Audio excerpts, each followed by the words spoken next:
Hello YouTube, this is Brekkie from BrekkeWrites, and this is my 2020 TBR. In years past, I have done monthly TBRs where I have curated a list of books for each and every month. That's when my reading goals were at 100 books per year. Now that my reading goal is much smaller at just 30 books per year, and I am the mother of 4 kids. Did I mention that I have 4 kids? 4 of them? My TBR goals are also a lot smaller than they used to be. Additionally, I am not curating a TBR for each and every month. Instead, I am going to pick 10 books that have been on my shelves that I want to read in 2020. Some of these books have been on my shelves for a couple of years and are books that I really anticipated and I really do want to get to. I've just been putting them off. Others are newer releases that I'm really excited about and I want to read so that I can continue in a series, or they're by an author that I really love. A couple of these books are books that I have started and not finished, so I really want to finish them in 2020. And a couple of these books are books by authors that I really anticipate I'm going to love and I want to jump into them and finally get them read. Part of this is because I want my bookshelves to really reflect the books I've enjoyed, and so I want to be able to get rid of books I don't love or series that I don't think I'm going to continue, and the only way to do that really is to read through my TBR. So without further ado, here are the 10 books that are on my 2020 reading TBR. The first is The Well of Ascension by Brandon Sanderson. This is the second book in the Mistborn trilogy. I read The Well of Ascension last year, I believe, and I really enjoyed it. Brandon Sanderson is a master of twists. He is a master plotter. He has really great storylines, really compelling characters. I enjoyed the first book immensely, but it's pretty dense. This book is like 800 pages long. And so even though it's pretty thick, I want this year to be a year where I'm not intimidated by some of my bigger books and I'm finally getting them, tackling them, and getting them off of my TBR. The Well of Ascension is a second book. I don't know that I will necessarily get to the third book in the trilogy, The Hero of Ages, but I definitely want to tackle The Well of Ascension this year. The second book on my TBR is The Hate You Give by Angie Thomas. This is a book that I started last year and really enjoyed, but then I set it down. And once I set it down, I didn't get drawn in enough to pick it back up.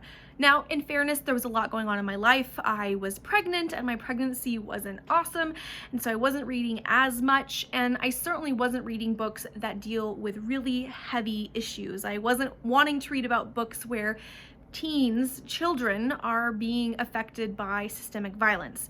So this is a book that I really do want to revisit. I want to continue, pick up where I've left off, and finish, because I thoroughly enjoyed the first section. I appreciated it. I was challenged by it. I thought the writing was spot on to how teenagers actually speak and interact, and so I want to continue with this and really finish it and perhaps jump into On the Come Up. But for this year, as far as TBR goals, finishing The Hate You Give is one of my top priorities. The third book on my TBR for 2020 is King of Scars by Leigh Bardugo. This is the continuation in the Grisha-verse. Theoretically, this is about Prince Nikolai, although I have heard mixed reviews, so I am a little bit hesitant. Now, I am going to read anything by Leigh Bardugo, particularly anything in the Grisha-verse. I am total trash for it. I love it. I am not going to abandon it, even if there is a book that I think is less than stellar. So I have mixed feelings going in. I am cautiously optimistic, though I know some people did not prefer this book. I do know that it is maybe not as much about Prince Nikolai as we might have hoped given the name, but I am excited to read this. I'm excited to revisit the world, especially since the Grisha TV show is going to be coming out. I think it's coming out in 2020. So I am excited to read this, watch the show, and just re-immerse myself in one of my favorite fantasy worlds. The fourth book on my TBR is Before the Devil Breaks You by Libba Bray. This is the third installment of the Diviners series. The fourth book will come out in February of 2020, or so I've heard. I really do want to get to this, perhaps pick this up earlier in the year so that I can continue with the series and finish it. I have really enjoyed the Diviners. The Diviners series is about young people in the 1920s USA who have special gifts and who have to deal with supernatural entities and who might be facing a bigger enemy in a secret United States government group. It is full of twists and turns and really memorable characters and awesome one-liners and really interesting and original problems that these teens are facing. I really liked The Layer of Dreams, which had to do with ghosts, but it wasn't your ordinary ghost story. It was more nuanced and thoughtful, and it came out of the Asian American experience, and I thought Library did a really great job. The audiobooks of these are fantastic, so I may end up reading this on audio, but I definitely want to pick up Before the Devil Breaks You so that I can continue the series this year.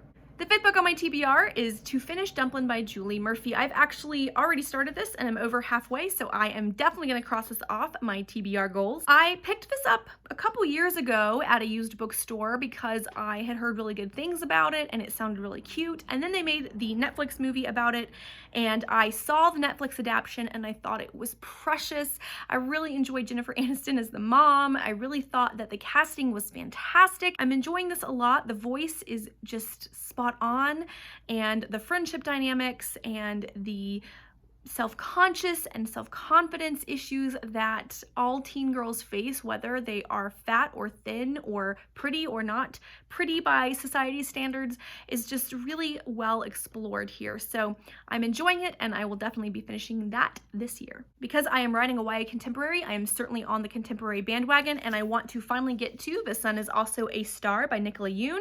Nicola Yoon wrote Everything Everything, which I really enjoyed when I initially read it, but now that I have gone back and I have read some critiques from those in the disability community, I have some mixed feelings about the story and how they handle her illness at the end.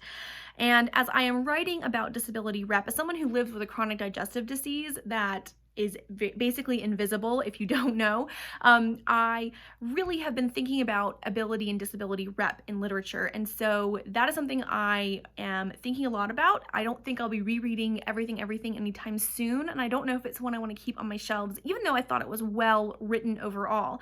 However, I do want to read The Sun Is Also a Star. This has been out for a couple of years. I think I pre-ordered this, or I got it shortly after it came out, and I just haven't picked it up, even though this is a gorgeous cover. I mean, isn't that beautiful? I think that this is such a stunning cover. I believe this is about two young people who meet in an airport and they fall in love over the course of just 24 hours. I am intrigued by this. I am excited by this, and I definitely want to make sure I cross this off my list for 2020. The seventh book on my TBR is one that I am cautiously optimistic about, and that is Strange the Dreamer by Laini Taylor. Now, I really like Laini Taylor's writing style. I really enjoyed The Daughter of Smoke and Bone, but I did not like how that trilogy concluded. I was incredibly disappointed by, I think it's Gods of Starlight and something, and I was incredibly frustrated with how she ended it and how she was not able to pull all of her plot points together and how she sort of let the characters down, in my opinion, at the end. So I was a little hesitant, but I've heard good things about this book from people that I trust and have a similar taste in books as I do. I feel like a critique that Laini Taylor often gets is that her books are definitely form over plot and form over cohesion even, and that is probably true. She has an incredibly original and fresh and engaging and just gorgeous writing style. So I am curious about this book. I do already have Muse of Nightmares, so if I enjoy this, I am going to blaze through it. I'm probably going to do a marathon, read both in the duology back to back. And I'm not really sure what this is about exactly, other than there's a city called Weep that is kind of mythical and legendary, and a boy, Laszlo Strange, who has always been fascinated and eventually gets a chance to go and try to find this mythical city of Weep. And it's supposed to be a conversation about violence and war and the effects thereof, I think, but I don't really know more than that, and that's probably a good thing. The eighth book on my list is one that I haven't really seen talked about on BookTube all that much, and that is The Blood Print by Asma Zehanat Khan. Now, I actually picked these up almost 2 years ago when I was in Australia on my honeymoon. I went to a big bookstore down there and this just drew me in. I actually have purchased the sequel. I believe it's a trilogy. I haven't even opened the book since I purchased them basically, but I mean, look at that cover. If that doesn't draw you in, I don't know what would. I love it. I wish it was kind of gold foil. I bet on the hardback it was something a little bit more exciting. This book book seems to be about cults and power and messiah figures in some kind of fantasy world, maybe a desert fantasy setting. I'm just really excited to read a book that is this beautiful. The ninth book on my list is one of my newest purchases, and that is Angel Mage by Garth Nix. Now, I was gonna start this before Christmas of 2019 and I didn't get around to it, so this is one I definitely want to get to. Garth Nix wrote the Sabriel trilogy and is one of my very favorite authors of all time. I was a little disappointed with his most recent book in the Old Kingdom world, Golden Hand. It was not what I expected and didn't quite live up to my very high expectations. So I'm a little bit cautious with this. Like with some of the others, I'm cautiously optimistic. I have expectations, but they're not sky high. They're moderate. This is the first time Garth Nix has written a novel for adults. This is an adult fantasy about a girl who falls in love with an angel and all heck breaks loose. I have read the very first chapter of this and it's definitely intriguing and definitely makes me want to read more, but it was right before Christmas and with 4 children, I just didn't have the time to focus on a larger book like this. So I am excited to see how he tackles an adult novel, what makes it adult, how he deals with angel magic. It seems to me that unless you're Samantha Shannon or Cassandra Clare, you have not been able to write about angels in publishing. Like, it's been on the no-no list for a while. So I'm hoping that this is a sign that angels and demons and that kind of spiritual fantasy kind of stuff is back in action. And not to say that this is religious at all, I don't think it is, but just to say that angels and demons and good and bad and that kind of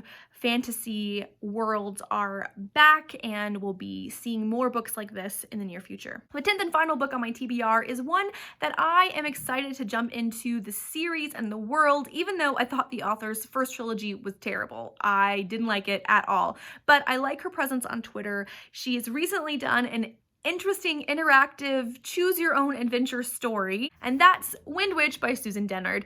I have heard great things about the Witchland series. A lot of people really, really love this fantasy series, in part because it deals a lot with female friendships and it isn't just about romance, and it's got a lot of really dynamic characters. But there's 2 friends in here and they each have a different kind of witch power, and so one of them is a truth witch and she can see the threads of truth coming out of someone, and I think she has to hide that fact, and so she's working with her friend to keep it hidden, I think, but don't quote me on that. The Witchland series has a cult following, and I am really excited to see if it is a series that I'm excited about.